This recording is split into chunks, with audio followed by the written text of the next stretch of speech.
Welcome, everybody, to session 10 of Shift Happens.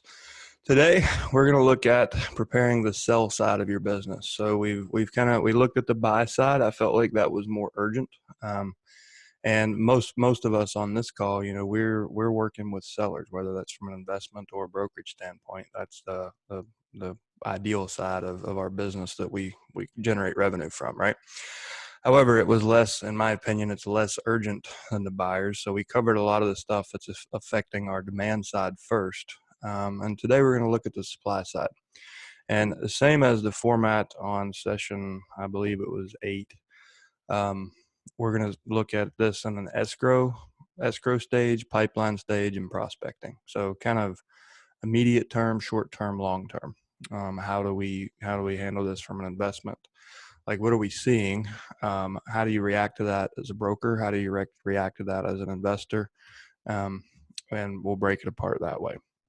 And then we'll do a Q&A at the end, obviously. So let's look at what we're seeing now from the seller side of the business. Very similar to the buy side, right? So many buyers are nervous and they're waiting. They think prices will drop. The media has finally started to get a hold of this. We see hard money lenders and even conventional lenders, jumbo lenders, pulling away from the table. So on the investment side, we have a lot of buyers walking away and not coming back. Conventional buyers their net worth has been lowered. A lot of them are unemployed right now on unemployment benefits.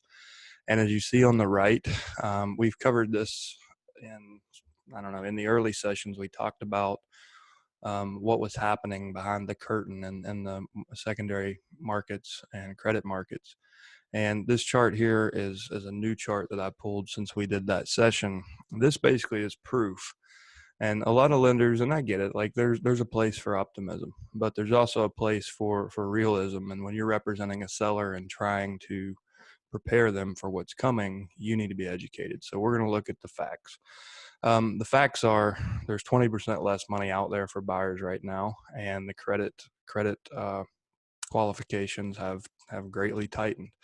As we talked about on Monday, I think Jamie Dimon changed Chase's position where they require 20% down payment and at least a 700 credit score and a lower debt to income ratio. So lending standards have tightened.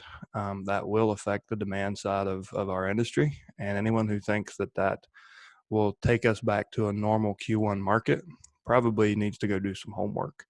So I'm going to suggest some things today that most sellers, you have to be prepared to back up your suggestions. When you suggest that a seller go ahead, rush their home onto the market, price aggressively to take advantage of a rally, you need to be able to back that up. So make sure you understand why the supply demand is not in their favor, because a lot of the information you're going to hear out there is, we were in a great housing market. It's not like '08. And that's true. I showed you guys that in session 1. Americans have more equity in their homes. They're spending less of their income on that. However, we have rampant unemployment that is tearing through our small business community. Lots of businesses, as many as half of small businesses, won't open. I just launched a company yesterday called Your Small Business Hub to try to address that problem. In the first 30 days, the SBA and other analysts were expecting as many as 24% of businesses to fail. If this runs a 90-day period, which we're 30 days in already, but at the 90-day mark, as many as half of small businesses won't recover. So that is going to affect the demand side of our industry. We're going to have buyers who are motivated to buy, but they no longer have, and we can't get employment verification. So I'm going to suggest some things today that you need to understand the economics of this so you can explain it to your sellers in layman's terms. And this is just one of those examples. So there are 20% less availability in the mortgage markets. Well, that means that probably 20% of the buyers who were thinking they were going to buy a home this year with a mortgage won't be able to. So the fear of the unknown and media coverage will continue to put pressure on this, and we'll see more nervous people walking away, deciding not to buy. And depending on how bad the income and job loss is across the board, it's likely to exacerbate all these factors. So we are facing some headwinds, but I'll show you how to navigate that. So from a brokerage standpoint, or let's look at the seller side of your business in the escrow stage. So these are deals that you have on paper in escrow. From a brokerage standpoint, you need to be having discussions with your sellers every day if they're nervous. If there's no need, if everything's moving smoothly, if you've talked to the lenders and talked to everybody, then don't make them nervous. But if you think that a deal is getting shaky, if you haven't cleared contingencies, if you haven't cleared the inspection clause and all that, talk to your sellers about having a contingency plan. What if this happens? What is our plan to go back to market? My advice is, if you have a buyer, I've seen some people trying to hold buyers in contracts. And actually a friend of my sister's, they were going through a divorce, got the house sold for full price. The buyer got nervous and decided to back out. And they were going to try to hold them in and fight. And I'm like, yeah, you might have a case, but how long is it going to be before, how many buyers will you not have shown your home to by the time that you lose this fight, or maybe win it? Like, have you really won if your equity falls? Because they had very thin equity. So talk to your seller about, what is your contingency plan? If it falls apart, are you going to pull it off the market and sit tight for 3 or 4 years?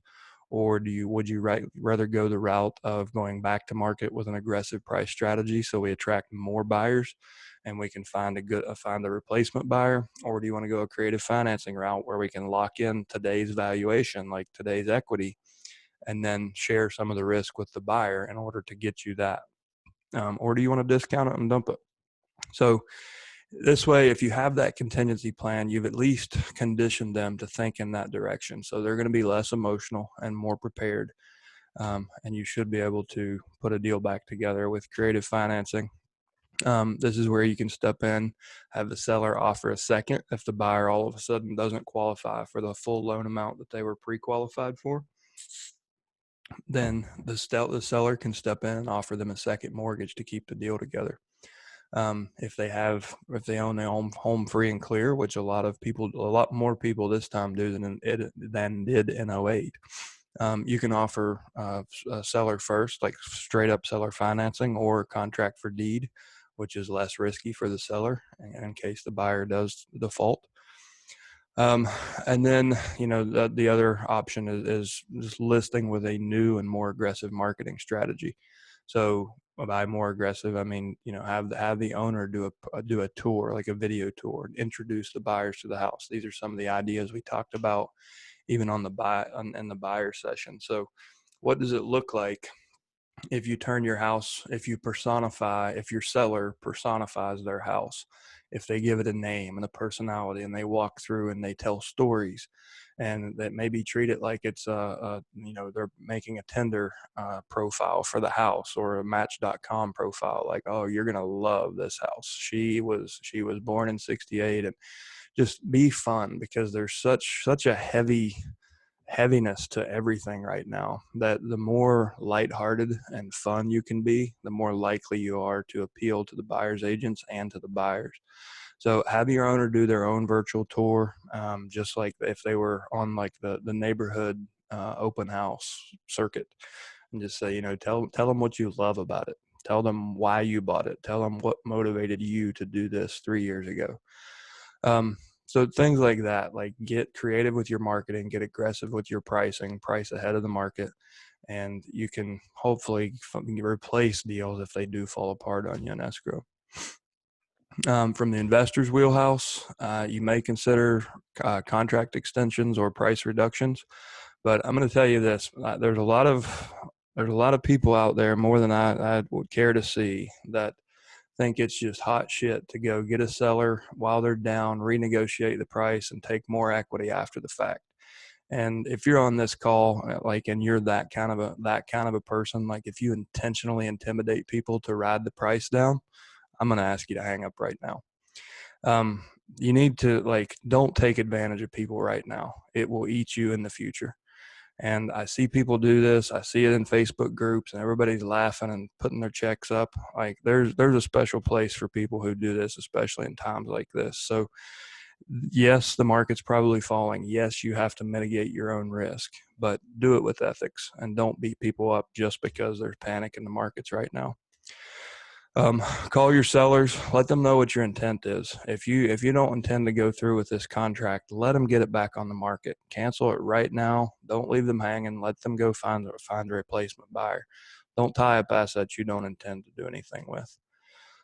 If you do intend to close, ask them if they're comfortable with a contract extension. We have e-closings happening almost everywhere, but if you're not sure and you want to extend out your due diligence, then write them and give them an amendment with an extended due diligence period and an extended closing date. If you offered cash and you're no longer comfortable with your own offer, renegotiate the deal, but do it with creative financing where you can still pay them what you committed to, but you can do it in such a way where it lowers your risk.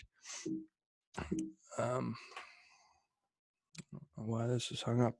If you're going to wholesale this, if you've got one under contract and you plan to flip your contract, reconnect with the seller. Let them know that you will be closing, but you're going to need some time, and you're going to need them to take the video camera that you're either going to drop off at the mailbox or you're going to mail to them.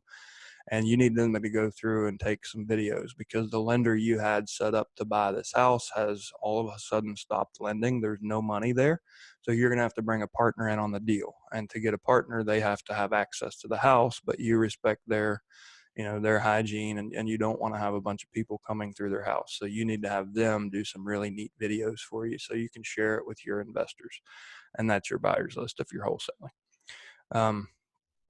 If your buyer walked away, if you already had this as a contract assigned and they canceled on you, consider closing on it yourself. I've had to coach a lot of wholesalers through this in the last few weeks because hard money lenders did just, not all of them, but a lot of them really pulled back hard and just won't fund.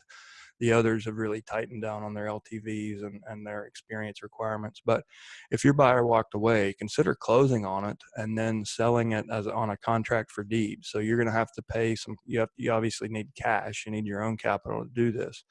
But if you can sell it on a contract for deed with a short-term balloon, like a 1-year or a 3-year balloon, potentially even put graduated payments in. So month 1 is $100, month 2 is $500, month 3 is $1,500. You quickly accelerate your payment schedule. That gives them every incentive to find their own money and take you out of the deal that you sold them. But you can keep buyers in using tools like this. So if you want to learn more about this, you can go back to episode 4 of Shift Happens we did a couple of weeks ago.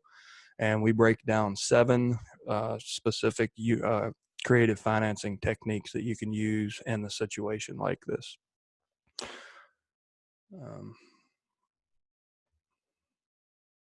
Sorry, my chat thing was blinking. I just wanted to make sure that I wasn't having audio issues. Okay. So now let's look at the pipeline side of the seller side of your business and the pipeline stage, meaning the people you thought you were going to be doing business with in the last month, but then this happened. Like the ones you're like, yes, I've got that one. I just need to follow up when the time's right for X, Y, or Z reason. So we've got, I saw, and I haven't been able to source it myself. It was on a YouTube video. So take this with a grain of salt. But that host claimed that he pulled Realtor.com data, and he saw a 44% reduction in inventory month over month. So from the March 13th to April 13th, I think was the range he looked at, and he claimed 44%. I actually have not taken the time to do this work, but it's obvious a lot of sellers are pulling listings because they're not comfortable having people in their home. So I see this as kind of a good thing, right? So this is helping with supply demand as our demand side is dropping because of lending guidelines and nervous consumers. If the supply side drops, and that helps us kind of shore up prices in the short term, and that's a really good thing, and it's an important part to consider. Well, you guys pulled, I think Jim Forsyth he pulled my market prediction out in session 9, I believe it was. I think you're going to see a short rally where real estate will just boom and will clear the demand that was sitting in the marketplace. And then as soon as we get the economy back online and realize how many businesses failed, how many jobs aren't coming back, and just what the true economics of this are, when the average person understands that, then I expect you'll see the market freeze. I think you'll see stocks correct and find potentially they'll break through the support levels they found a few weeks ago. and then we'll find a real bottom. What's kind of discouraging in real estate because of the forbearances, historically, forbearances don't work. And in this case, a lot of lenders are saying they're going to balloon the payments when they lift the forbearance. It will just be a balloon in month one. Even with the HARP and HAMP, like with loan mods back in the 2010 days, um, there was I think it was 70% of those loan modifications defaulted in the first quarter and 90% defaulted in the first year.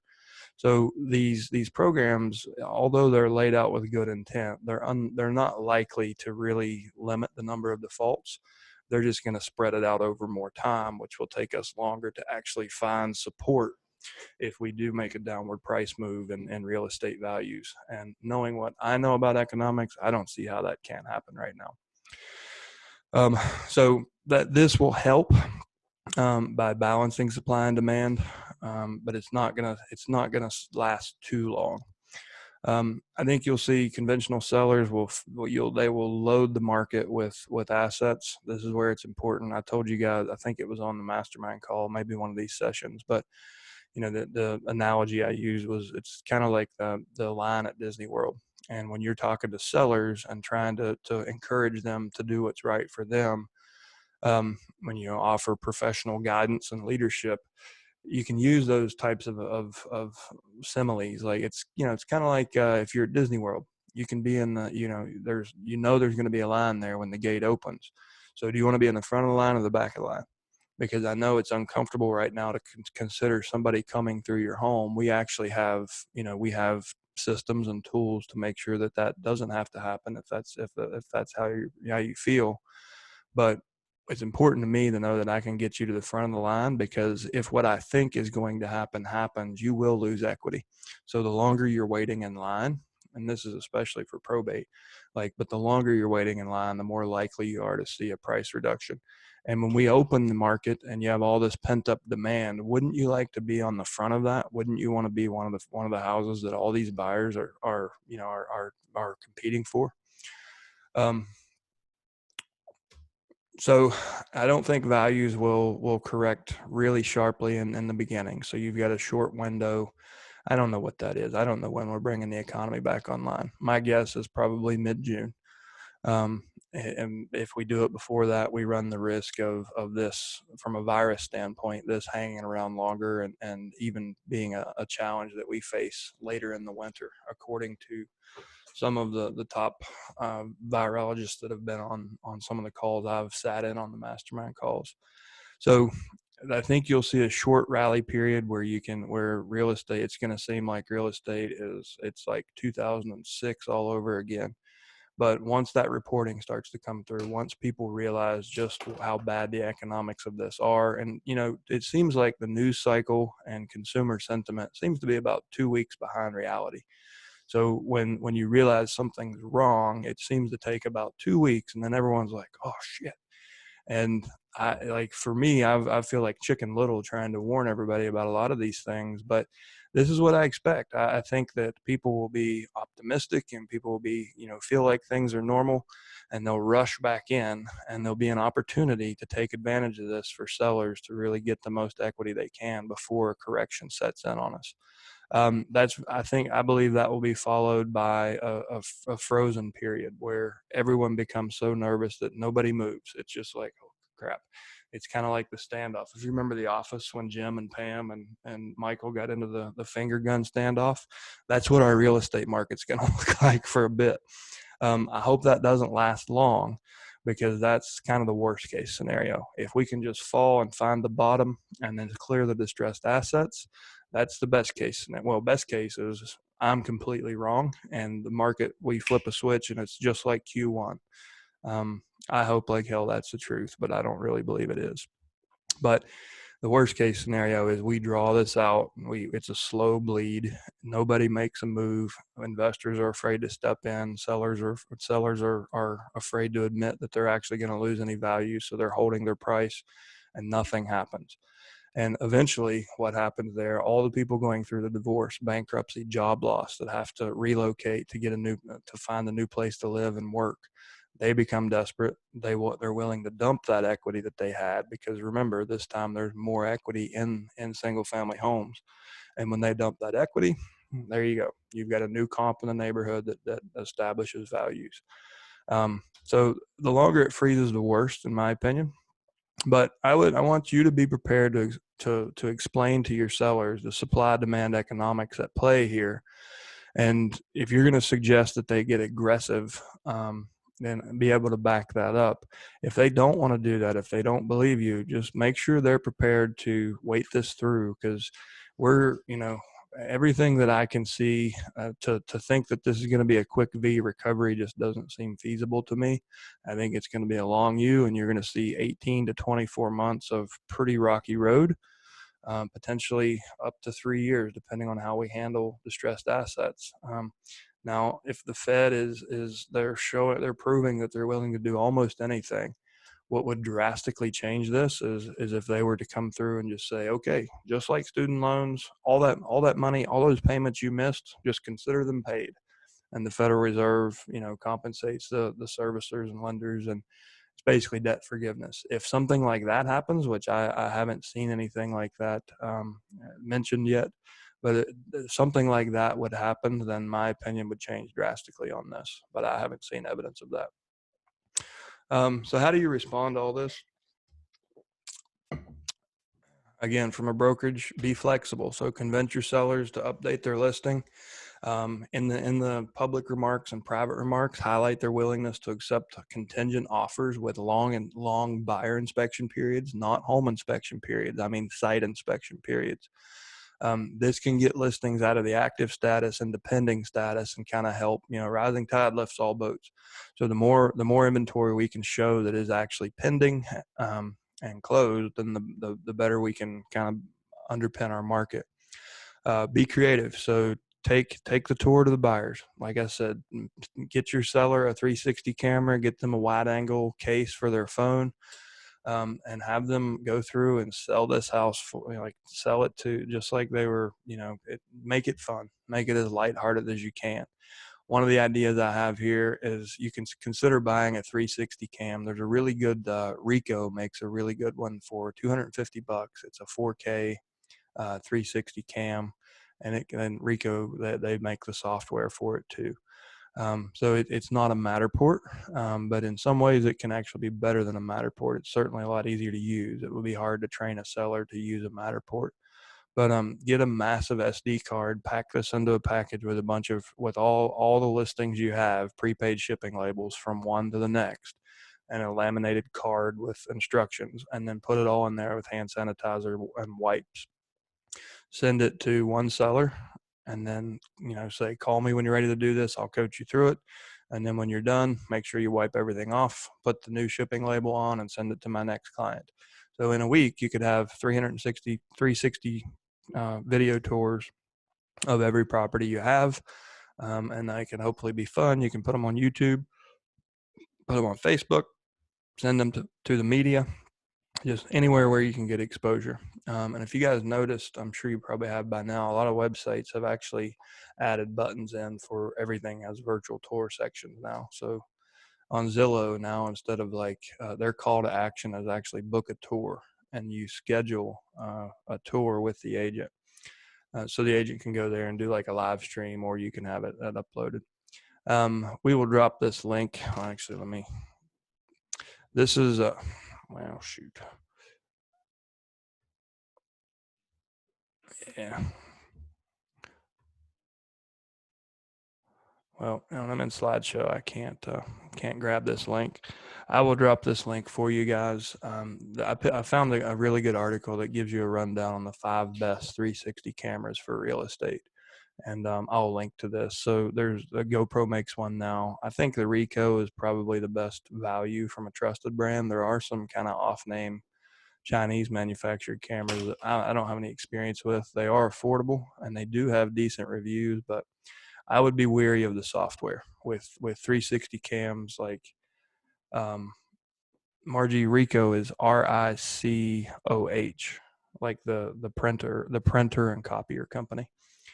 Um, but anyways, the software is where the value is in 360 cameras. So make sure you buy from a reputable company who knows how to write good software, because otherwise it can be useless. The pipeline on the investment side. So the name of the game here, guys, is follow up, follow up, follow up. If you had people that were almost ready to move, they were still wishy-washy because they just couldn't get themselves to the price that works for you. You need to be talking to them. The ones that really needed cash a few weeks ago really, really, really need cash now. The chances are they may have gotten their $1,200 check. They may be getting the unemployment with overlays, but you need to keep in touch with these people. And the conversation needs to be, well, that's great. I'm really glad you found some relief. But you know that $600 overlay from the federal government is phased out on July 31st. And the $1,200 check was only coming once. So this you even though this might look like this month in your bank account you're making more money than ever, how long is that going to last? What is your plan outside of the next 90 days? And bring them to reality. And sometimes we have to, people think so short term, and from a financial standpoint. The Fed did their study last year. The average American can't come up with $400 in cash in an emergency. So how far ahead are they thinking if they don't even have money for medical or food reserves or emergencies, or funerals? A lot of folks have a lot of trouble paying for funerals these days. So just understand they might not think the way you do. You may have to remind them that money is not coming forever. It's temporary. It's some temporary relief.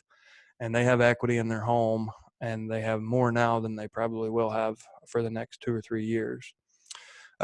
So point to the economics of this, explain it in layman's terms, and tell them honestly where you think the market is headed.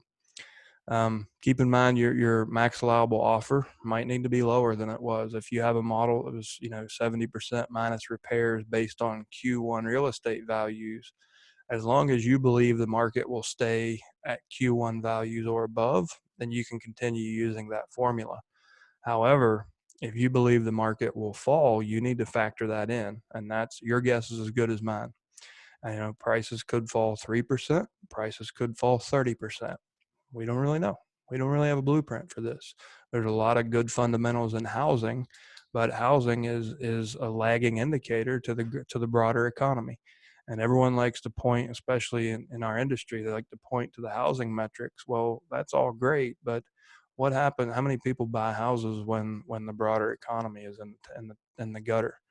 Like when they don't have incomes, when their investments have devalued. So that's my concern. So if you believe that prices will correct, be aware of that when you're making offers. Make sure you're making offers that are good for you in the long term. If they're high on price, if you just can't get there on a cash price, remember to consider creative financing options. So go back to episode 4, learn about those 7 options. And if if they just have to have 100 and you're at 70, maybe you can do that on a contract on a land contract for deed. Take it subject to, leave the mortgage in place, give them the relief they're looking for.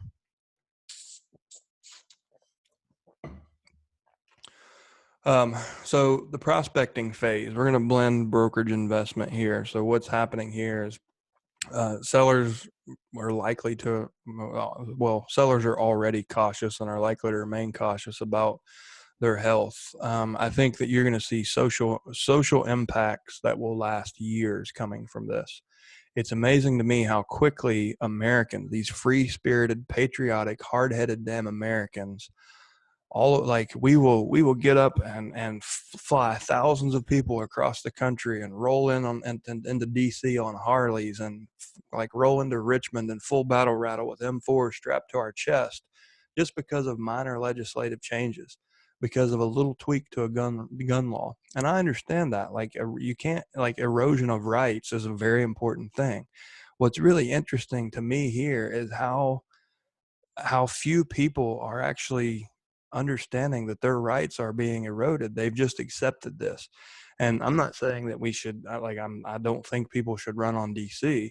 I'm just shocked with the American culture being what it is, like what passion we have around guns and abortion and things that we're so quick to become activists about, the erosion of liberty that has happened, if you look at what it actually means when you're not breaking a law, but a police officer puts you in handcuffs and walks you back to your car, back to your house, like that's unusual. And it's creating a new mindset in America. And I think that I don't think that's gonna go away quickly, especially for rule followers.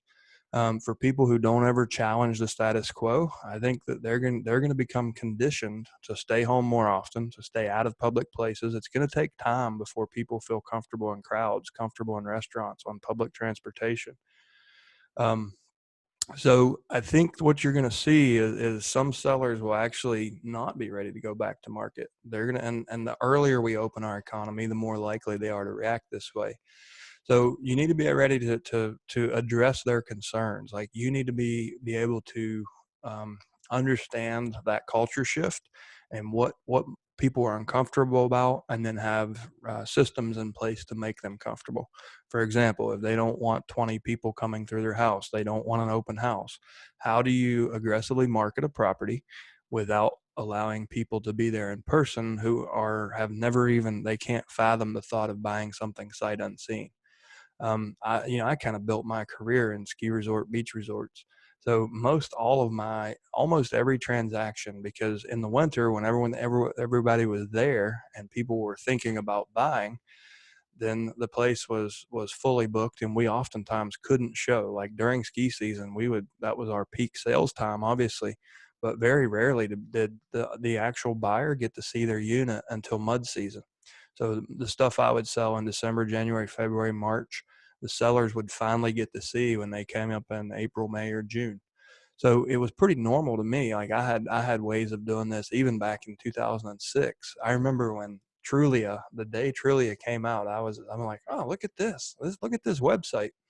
And I started putting stuff on Trulia, and that was a way for me to share stuff with people from, DC, Raleigh, like everywhere around, because most of my clients were 4 to 5 hours away, and I had to find a way to sell them a $500,000 to $2 million asset, without them seeing it and them trusting me. So be thinking about that. If that's a position you're in, if you can't actually show buyers property, how can you convince them? How can you make them comfortable enough buying it?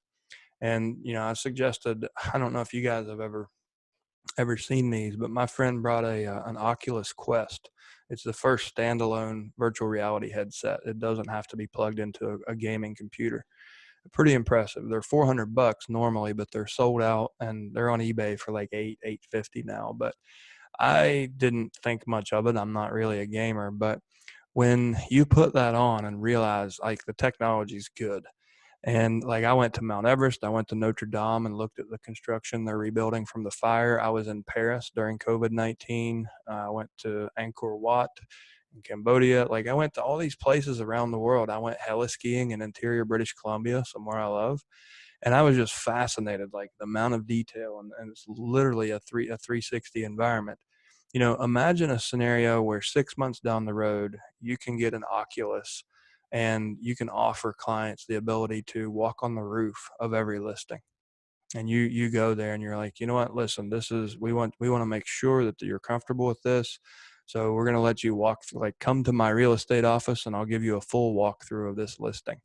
And not only are you going to get to walk through the main level, the stuff you see, we're going to walk you through the mechanicals. We're going to take you up on the roof so you can see the gutters, the roof flashing, like like things that you would never normally be able to do in a showing. You can do. You can walk them across. Let's just say it's a home on 10 acres, and you can pay a kid to go out and just hike the 10 acres with a tripod, like a bipod with a 360 camera. And right there from your office, this person can walk around the whole 10-acre parcel. They can go down to the pond, and they can do it like in spring. Like right now, cherry blossoms are out. You can do these kind of videos and be like, oh my gosh, you should see this place in May.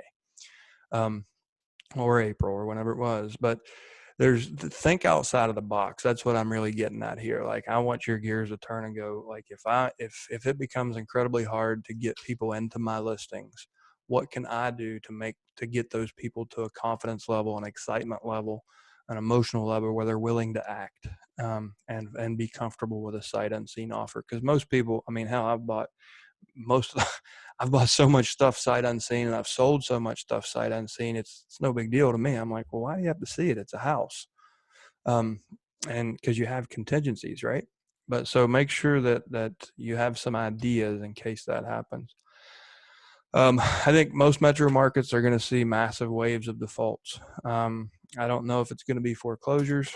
Historically that would be the case, but right now we've got a desperate federal central bank throwing money at everything they possibly can. So it's kind of a long shot and it's speculative. Like I said, I haven't read this or seen this anywhere, but it's unlikely. But there's still a chance that they may actually forgive the debt. So when they lift the forbearance, maybe they would forgive that debt. I wouldn't count on it happening, but it sure as hell would be beneficial to us and the real estate market. But prepare yourself. It's not going to be right now. It's going to be a 6 to 18 months, depending on how this all starts to unfold. 6 to 18 months. And one of the things, just so you guys know, I'll let the cat out of the bag. On Monday, we have talked about how to insulate your business and get ready for this wave of defaults. On Monday, a friend of mine, Frank Patrick, has a company called REO Renegades. And back in 2008, 9, 10, 11, he trained thousands of people on how to do BPOs in order to build relationships with asset managers in order to become the top REO listing agent in your market. And we're going to do this session jointly on Monday. He couldn't make it today and he can't make it Friday, but I talked to him for like 3 hours last night. But he's got a similar outlook on this. Like, he was one of the top REO teachers in the country and one of the top REO agents in Phoenix, which that market was, they had it handed to them in '08. So he is one of the most experienced people that I know, that I can bring here, and he will give. He does have a course that he sells. If you want to go and be an REO agent, you can certainly meet him here. But we're going to show you how to get into doing BPOs to create some quick cash in your business and start creating those relationships with asset managers. Someone asked me that on Monday, and I wasn't too proud of my answer. I didn't have a great answer for you, but I do now. So on Monday, we're going to do an entire session on BPOs and building asset manager relationships. So if you believe this is coming in your market, right now is a pretty good time to get your house in order. If you wait until the foreclosure wave comes, you're too late, because all the smart people are taking their positions right now. So if you want to ride this wave and help clear these distressed assets right now, and I mean starting today, is when you learn to do BPOs. You take as many BPOs as you can. You build real relationships with the asset managers. You follow what professional advice Frank has, and get as many of those relationships as you can. So in December, in January, when the forbearances have been lifted and the defaults start to roll through because these people weren't able to catch their payments up, in Q1 of 2021 is where I believe this skill set will be most useful. All the leads will have a program for this. We will show you how to, we're going to show you which homes are distressed. Just like our probate system, we'll have an entire foreclosure system. When you come up on a short sale, instead of doing it yourself and slowing yourself down, we are actually going to facilitate the short sales for you, because we have great negotiators and we have a lot of experience with it. So we will get you the leads. We will show you how to provide options just like we do in probate. We'll show you how to build a team around you so you can be just like an REO agent. But we're going to try to get them upstream of REO, because REO requires, quite frankly, a lot of ass kissing and doing whatever they ask you to do to maintain that relationship. And the level of work, you better be a good manager. You better be a good process manager, because when you have a good relationship, they put such a heavy workload on you. But I'll show you how to do pre-foreclosure when the defaults start happening, so we can get upstream of that and help take some of the pressure off of the banks and the courts. So that's coming. Right now is the time to take your position. So on Monday, we'll start on that. Unemployment is going to force people to move. Like, when they lose their job, when the business closes, when they get transferred, they're going to have to sell homes, even regardless of how much equity they have or how much they love it or how they never thought they would leave. This economy will force people to make lifestyle changes, and those lifestyle changes will force the sale of real estate.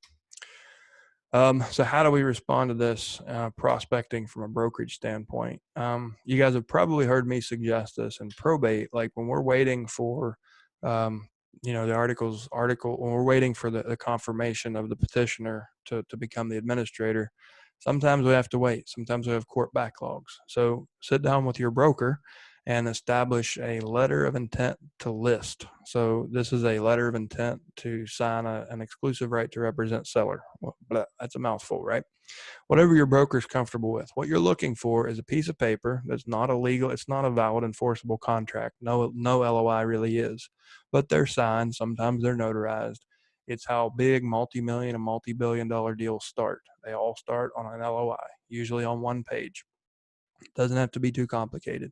What you're looking for is the mental commitment. You're wanting them to know, I have made a commitment with Chad, and when the time is right, I'll sign the next set of paperwork. The other thing you can do is just go ahead and put it on an exclusive right to represent seller agreement, but in the listing date field, put asterisk TBD, and then write your language and your additional terms. And you and your broker need to craft this language, not me. But what I've put here is seller agrees to list on a date to be determined by listing broker. Listing broker will notify seller via email and phone 48 hours before the listing goes live. I think that's a pretty general language that most brokers will be comfortable with. But before you use it, make sure your broker is comfortable with it. But the idea here is to be compliant with MLS rules and not rack up a bunch of fines, but to go ahead and get the commitment, strike while the iron's hot. Even if they're not comfortable with their home being shown, even if the state law or regulations won't allow you to show homes, doesn't mean you can't list them. Just get them listed, do a really good job with your virtual tours and marketing, and then eventually you'll upload it into MLS and get going. Price ahead of the market. I can't tell you how important this is for sellers who really need to get their equity out. The sellers who wait are very likely to see a price reduction. You're going to see there is a lot of pent up demand. You're probably going to see that rally, the quick 30 to 60 day rally. But after that, we're going to settle into a new real estate market. And that's what I'm telling you is a professional's market, not a buyer's market, not a seller's market. This is where we hit that freeze period where a lot of people do a whole lot of nothing. And then we start to move forward from there. Right now, it seems like the first sellers of the market, whenever we do lift this, are going to have less competition. We've got a lot of sellers pulling their homes off the market. Like I said in the beginning of today's session, the supply-demand economics are favorable, even and continuing to remain favorable in single family and residential real estate, but it won't last too long. Investors, from a prospecting standpoint, your cash offers need to have a longer inspection contingency, like your due diligence period, and a longer closing timeline. And if you're normally doing 2 weeks of inspection and 30-day close, you need to consider when can your buyers actually get into that house, or can you get your seller to do the creative videos and marketing that will make your buyers comfortable sight unseen and doing an e-closing. Um, Even if you're comfortable getting out, moving around, looking at houses, doing everything that you normally do, some of your buyers might not be. They might be taking care of elderly parents. They may have newborn children. They don't want to risk coming out into the community, even if they're not worried about their own health. A lot of people, that culture shift that I'm telling you about, a lot of people are staying in and just giving up their freedom because they see it as they're being diligent and taking care of others. And I'm one of those people. I honestly, I haven't been out running around much, and I think I've already had it. So it's not really my health concern. I just don't want to be spreading it around for more and more older people. Here in this market, we've fared really well. Subject to will become a useful tool in your tool belt.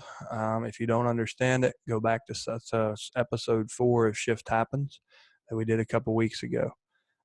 There's a possibility mortgage payments are going to be deferred up to a year. We have some at 2 months, some at 6 months, talk of 12 months. So if that's the case, you might have an opportunity to pick up a house for free that has no payments on it and it has enough equity that you can get it sold even before the forbearance is lifted. So even if these things have a lot of debt on them, subject to can be one of your best tools. You can make lemonade out of lemons all day long and never spend a dime of your own money. So if the market does fall, you haven't taken a whole lot of risk. Now, you need to understand it, then you're not overpaying for assets and eventually walking away and destroying the seller's credit. You got to use your brain here. Something I told somebody I was coaching earlier this morning. So think of it as a commercial lender would. So if you're not familiar with debt coverage ratio or DCR, look that up. So go to Investopedia and read about debt coverage ratio. Most commercial lenders are going to want to see a debt coverage ratio of at least 1.25. So what that means, if your monthly debt service, like your principal and interest payments, are $1,000, then they want to see $1,250 of income against that debt service. So that's a 1.25 factor. You can think of it this way in subject to, if you're doing a wrap or a subject to, or even owner financing, like how much can I pay? How much is too much? One of the quickest ways to get to that is look at your debt coverage ratio. What can I rent it for today? What can I rent it for if rents correct 15-20%, because so few people, the default levels are so high in rent, and rents are way out of whack with income. So if I discount my rent 15% and I amortize this over 30 years, what would that monthly payment be? And is the scheduled rent, at least 1.25 times as much? If yes, then you can probably make a deal out of this. So underwrite these, and that's just a really quick top line underwriting when you're just looking through houses and you're trying to see which ones work and which ones don't. Obviously, you're going to dig in a little deeper and make sure that it's a good deal and it doesn't have a bunch of repairs that are needed.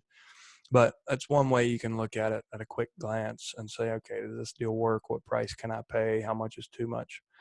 So give yourself options. So if you're not able to get into houses and you don't know what future values are going to be, put an option contract on it. Instead of taking a purchase and sale agreement, take an option to purchase. And if you get there and you're like, man, I just don't know what to do with this one. Like, I think that values are going to remain stable in this neighborhood, and I think this house will sell quickly, but I don't know, man. Like, my buyers are nervous right now. So even if you have to pay for it, step up and put an option agreement on it. You pay for the right to control that real estate for a period of time. So you can put a 90 to say, listen, I'll give you $100 and I'll sign my name here. I have the option to give you this price, but right now I'm not sure if I can. And it might have to be $500. But you can gain control of real estate for months. They can't sell it to anyone else. If you're going to do option contracts, here's what I recommend. Get the signed option agreement. If you can do it with a notary, do that. If you can say, hey, meet me over at the local bank. We'll do this through the drive-through. You pull in one lane, I'll pull in the other. I'll sign, you sign, and the notary or if you can find an e-notary, that's becoming very quickly available. It's something that has been really hard to find, but if you can find an e-notary, sign the option agreement with the e-notary, and then go record, and e-recordings are happening in most places. Record your option against the title. I've done this a couple of times. I've actually made a few $1,000 because I had options on property, and then the seller tried to go behind my back and sell it to someone else. And that someone else, when they got their title search, they were calling me like, hey man, how much? And, I might have paid $1,000 for an option fee. And I'm like, I'll release for $2,000. You can have that deal. So I doubled my money by having the option recorded. Had it not been recorded, the only way for me to protect my position would have been with litigation. And we all know that's way too expensive. So just use your head. If you're going to go out and negotiate and get control of real estate, make sure you're securing your position. Make sure your paper is valid and enforceable. That's why I'm suggesting that you get an option agreement notarized. You can record it against title even if it's not, but it's more valid and more enforceable if you get it notarized. And the seller will remember that. They're like, okay, I can't do anything. This is official, right? It makes it feel official. So just remember, you don't always have to, even if you're uncomfortable, you don't have to sit at home twiddling your thumbs wondering what you could pay for something. Put an option agreement on it. Buy yourself some time, and then figure out how to put it together. So Other ideas. This is for brokerage or investment, whatever you're doing. So video prospecting. So I suggest you find a way to communicate with your community. And I mean the vendors you work with, the sellers, the buyers, everybody. Be as visible as possible. Hold daily market updates, and maybe not daily, but pick an interval and make it consistent and make it valuable to people. So do live events, like do Facebook Live, YouTube Live, both. You can use StreamYard, as we talked about the other day, for $20. You can stream live to multiple places, but leverage your vendor relationships. Get your, from the seller side, get your home inspectors out there and say, what are the top 25 things as a home inspector that you see in almost every house, no matter how nice it is, while sellers are sitting at home wondering what they can do to protect their equity and sell quickly whenever this lifts. What's your best advice? And put your home inspector in front of the world. And not only are you going to be showing this to your prospects, you're going to show it to everybody else's prospects too. And a few of them are going to go, you know what? That other agent we're talking to hasn't even mentioned this stuff. Maybe we should call him. And you will earn business by doing this. It's uncomfortable. It takes courage. You have to do a lot of homework. Ask me how much I've been sleeping this month. Like to be able to get this stuff out, you've got to pay attention. You got to be on the leading edge of things. So it will also hold you accountable to really be present in your market and in your career. So you want to cover things like law and rule changes, what's happening in escrow, like what's happening in settlement. Is everything moving smoothly, or are things slowing down? They're not able to get recordings. What's happening with your lenders? Put your lenders on the hot seat, make them answer questions and tell the what their perception of the market is. Do reports on sales volumes. Do reports on home values. Anything like that you can do to keep people engaged, keep people encouraged, show them exactly what's happening. These are also things when you're on the phone, you can have these videos archived in a YouTube channel and a Facebook page and be like, as soon as we get off the phone, I'm going to drop you a link, and you can set up email drip campaigns saying, oh, here's why this is a video series explaining why we're facing market headwinds. It's me talking to my lender, my title company, my cash buyers, and just help people understand, and they see other people, so they realize you're not just delusional and making this stuff up. You guys are having professional conversations about the reality of what's happening, and it can really help your sellers make decisions that they might not be able to if they had only heard it from you, and they can't find it on the news because the news is 2 weeks behind catching up with the market. Phone prospecting, you should be, and again, this is brokers and investors. You should be calling every landlord in town, every house flipper, every builder, financial advisors who are losing clients left and right. Find the cash.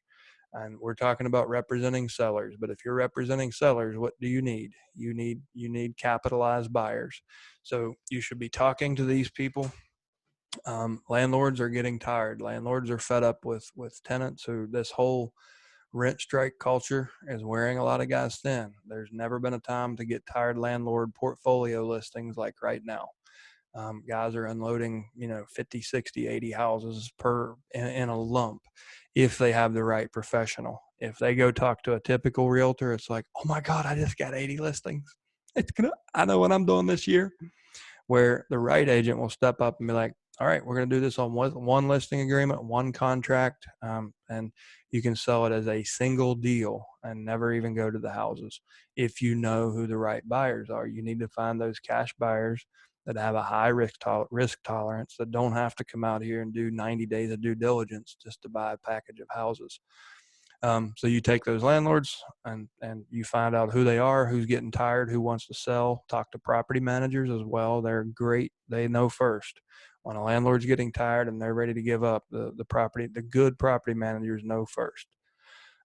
Flippers who are caught holding inventory, what are they going to do with it?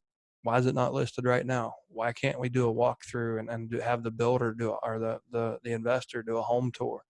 And be like, here's what we're doing here. We've knocked out this header. We're going to put in a beam, open up this floor plan. Like, just start to document it. Make it HGTV. Get all Chip and Joanna Gaines on their ass and get it out. List it.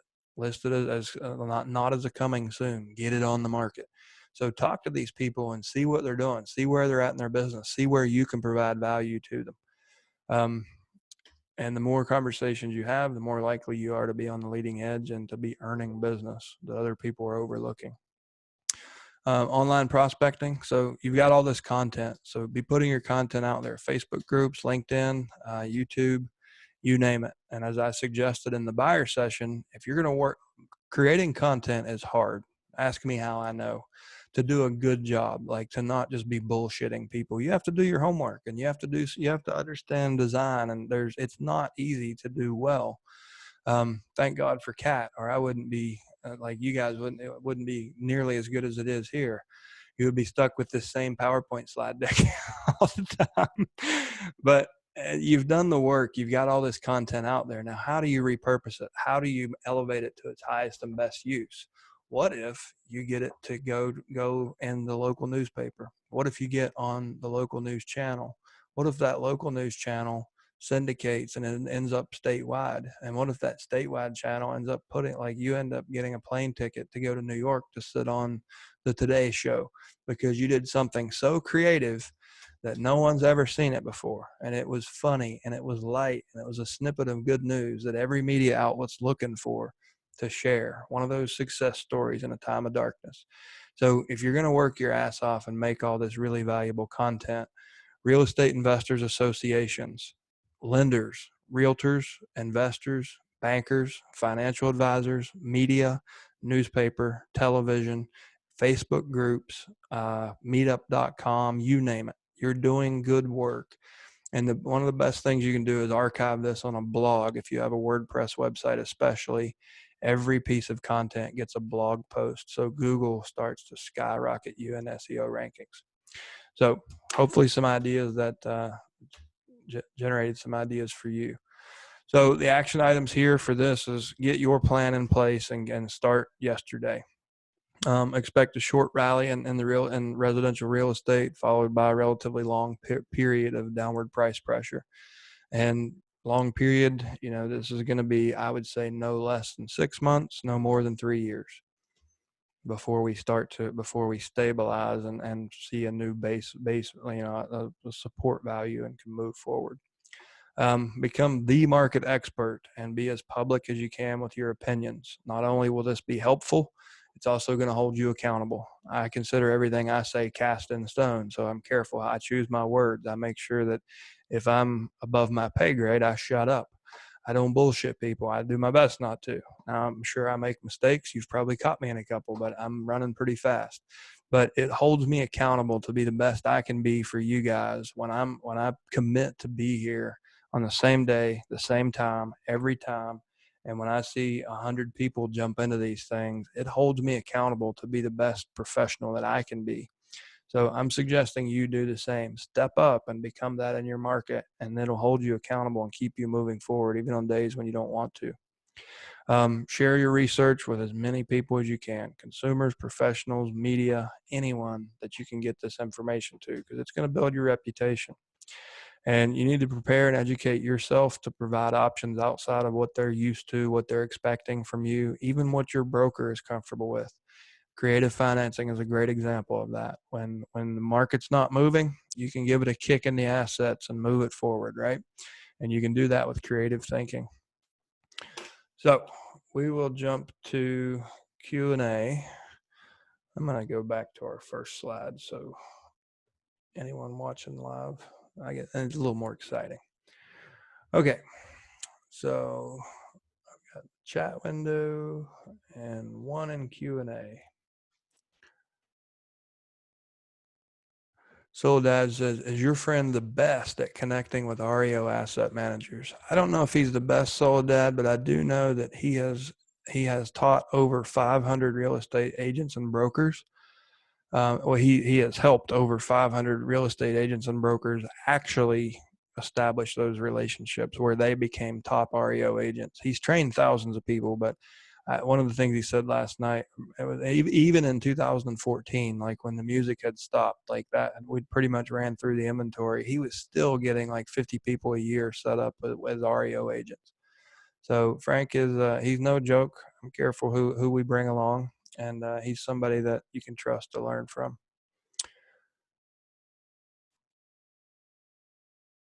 All right. Looks like Kat dropped the link to the Ricoh 360 camera I was mentioning. Roger, let me come find you here, sir. I don't quite understand that.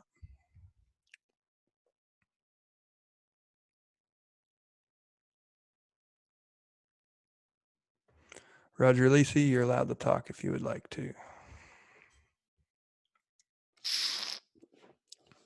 You hear me now? I can hear you now. How are you today? I'm doing well, thank you. Got several in the pipeline, about 3 probates in the pipeline, and a short sale working with Pam, so I'm moving right along. You mentioned something in one of the slides as I was working on some other things while listening. Max allowable offer, are you talking about limited in pricing? In pricing listings when you get them. Could you explain that a little bit more to me? I think you're talking. Sure. It's a common investor term. Like usually the MAO formula is like the max offer that you should make to a seller is the ARV, or the after repair value, times 75%, times 70%, minus repairs, minus whatever profit you want to make if you're wholesaling. And that's a common term in the investor space. So MAO. And then what I was suggesting is that your formula, if you're using a traditional formula like that, if you're relying on that, you may consider there will be some price settlement that you have to account for. Okay, it's just another artful term for purchasing decisions. Yeah. Okay, thank you. Yep. All right. Thanks. Margie was reminding us the average American reads at a 6th grade level. I thought it was 4th, but yes, I get it. Bud Thompson, let me come find you. I'm going to talk to you. Hey, Bud, you're unmuted if you have a mic, if you want to join us. I would unmute you and Roger at the same time, but we would all be here at 8 o'clock tonight, so that's not happening. I always warn people that are going to call Roger to make a sandwich first, because he likes to give. So you had asked if these slides are available. We like the video will be available. We'll post it in the Facebook group, YouTube, everywhere following the session. I can turn the slides into a PDF and send them to you, I guess, if you want that instead. Well, it's sometimes easier to find stuff instead of watching. I do watch the videos over, but sometimes it's easier to find things by screen capture, at least. Yeah. I don't normally include the slide decks because they're not always that useful without commentary, but yeah, we can kick it along to you. And thanks again, Chap, for all you're giving. It's amazing what you're giving this group of people. Yeah, thank you, Bud. I appreciate it. It helps. It fuels me to know that it's making a difference and is valuable to you guys. So thank you for saying so. Thank you. All right, next up, someone asked to go back to the recap slide. There we go. Rhonda, will you have leads for REO as you do for probate? So Rhonda, we're not going to do REO leads. What we're going to do are foreclosure leads. By the time it clears the courthouse steps, those are going to come to you through asset managers. So from an REO standpoint, that's what we're going to cover on Monday. We're going to bring Frank Patrick in. He's going to show you how to get set up doing broker price opinions, or BPOs, to build a relationship with asset managers, and then they will give you your REO referrals. What we're going to do is put you upstream of that. So we're going to show you notice of default. So when people are 30, 60, 90 days late, we'll give you the list of pre-foreclosures, show you how to provide options ranging from a loan mod to a short sale to a cash acquisition to creative financing to, just walking away. So we'll just like in probate, we teach you to build a team, offer multiple solutions, and give them lots of reasons to reach out to you so you attract the business. I'm actually better at this in the foreclosure space than I am in probate. I found it to be far easier because it was less emotional. People had already emotionally just kind of shut down and accepted it. And I'll even show you how to do it on autopilot. And your follow-up, will we build websites? Yes. I used websites with embedded videos, and I literally just created a pretty steady stream of come list me's. People I hadn't even spoken to. I just would post the link to that web page on Craigslist. It told them all their options. It answered all their questions. So yeah, we're going to duplicate the entire probate system. Basically, everything you're used to seeing from us, you will see in pre-foreclosure the same as you do in probate. So it will be a full, robust system where you can just step in and take off. Everything I learned between 2011 and 2014 about clearing distressed assets, including portfolio sales, note purchases, we'll be talking about all that stuff. Archie Frank's last name is Patrick. Frank Patrick.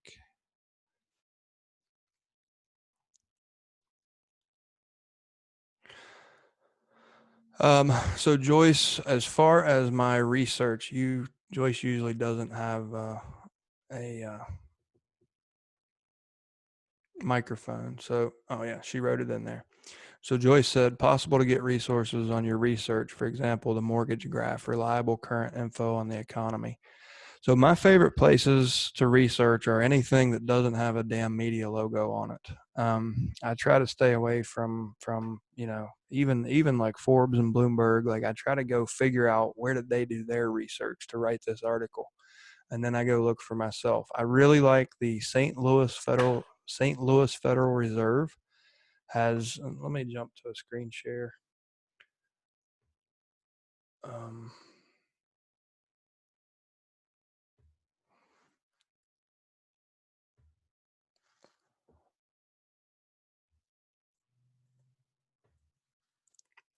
I have too many windows over on this screen. Hold on one second, guys.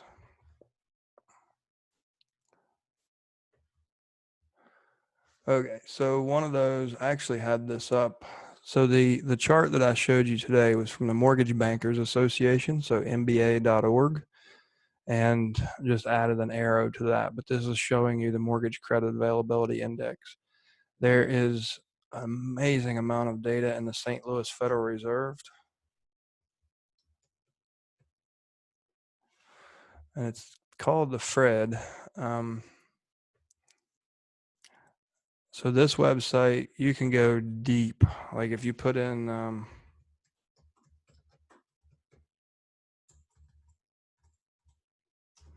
just put in mortgage and see how many results it brings up. So there are literally just thousands of graphs and reports and different things. So a lot of the economic research that I do and the things that have made me so nervous over the last few years come directly from the St. Louis Federal Reserve. They do an incredibly good job but it's, if you don't, you've got to have kind of a researcher's mind because it's not really built to be, it's not super easy to understand everything. But let's see, what's a good, here's interesting. So the Fed adds realtor.com market hotness data. So they're even bringing in data from the private sector. This one's new to me. I actually missed this yesterday, so this was posted. So this is something really useful. For those of you in DC, like look what's happening here compared to Roanoke. Like we're way cool compared to that. But they're doing a better job every month. They have different data. So this is a place that I like to go, and there's other resources, but like MLS is obviously good. Like look at your local market. There's like foreclosure reports. You can go to like Realty Track and look at their foreclosure trends. Zillow, they do some aggregate reporting, kind of get a read on real estate. Let's see, we'll go back to our PowerPoint. Okay. Next up,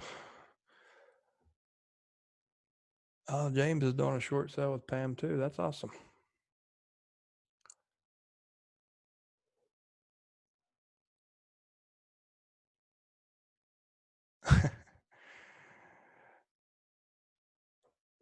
Thank you so much, Jim Forsyth. Hey, Stacy. That's a good question. So I want to. That's great. A great thing for everybody for them to hear. So Stacy, let me find you here. Hey, Stacy with an E. You are unmuted if you'd like to join. If you have a microphone. So Stacy said, when you recommend providing info to our social platforms, particular Facebook, like Live, are you recommending doing this to our personal pages or our business pages? And I don't think Stacy has a mic. I recommend business page. It's very rare that I post business on my personal page. I think a lot of realtors really hurt themselves because it's like, oh, look at my new listing. Oh, look at this Right. closing. And Right. friends get tired of seeing that stuff. It's like, I don't send you a picture of my damn break room every Wednesday. Like, yeah, you have a job. So what? But when it's on your professional page, they're like, oh my God, look at this cute video Stacy just posted. And it's a whole different perception. So I would recommend not like every once in a while. And I mean like maybe once a month, drop something on your personal page pointing over to what you're doing professionally, or share it from your professional page over to your personal page. I've kind of broken this rule twice in the last month. One was because I really wanted to share Shift Happens with people who aren't in real estate, because I think there's a lot of things we're discussing here that can be helpful for other small business owners. And I have hundreds and hundreds of friends who are business owners. The other thing I posted is I launched a new company yesterday called Your Small Business Hub.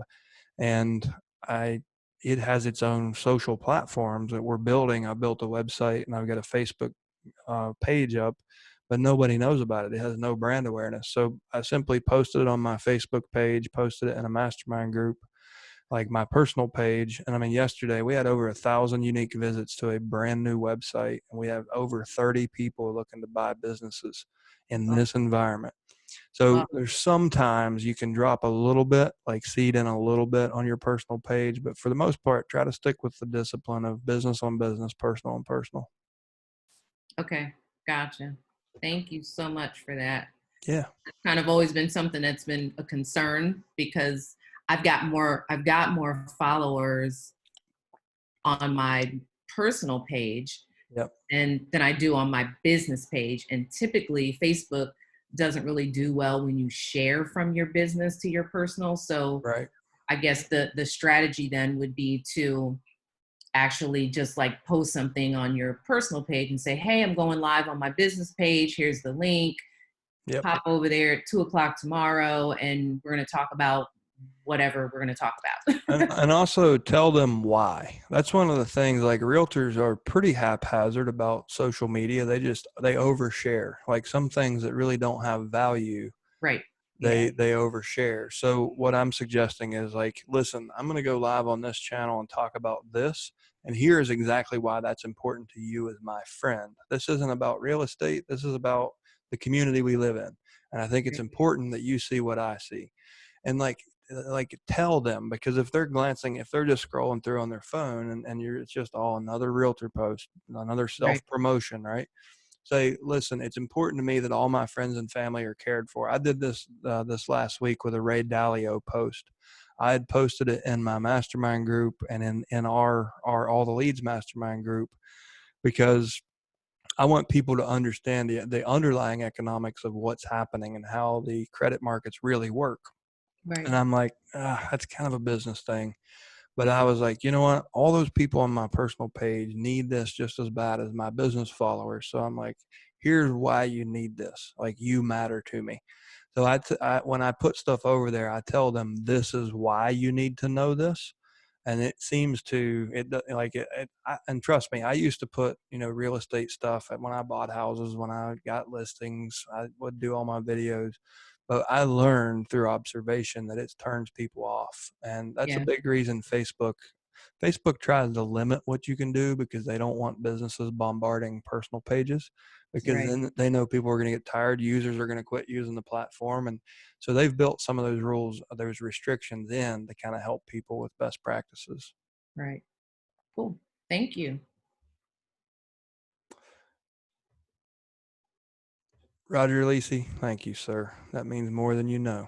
I greatly appreciate all the compliments, guys. I'm glad you guys are getting value out of this. That really helps fuel me along. So, well, we are short today, but we don't have any more questions. So I'll let you guys get back to work. If nobody has anything else, going once, going twice. All right, I'm going to close out the queue. Thank you guys so much for being here and being part of Shift Happens. We will be back on Friday at noon. I think we're probably just going to do another town hall session on Friday. Just you guys can digest what you've learned in these last couple of sessions. Again, on Monday, we will be focusing on BPOs to get ready to be an REO listing agent or to have access to REO portfolios as an investor. So asset packages and note packages. We've got to build the relationships first. So that's what we're going to work on next week with a fresh mind. But on Friday, we will probably just have a town hall and cover whatever anybody needs help with. So thank you guys again for being here. Have a great day, and we'll see you tomorrow at 1 p.m. Eastern for the All the Leads Probate Mastermind call. Be sure to mark your calendars.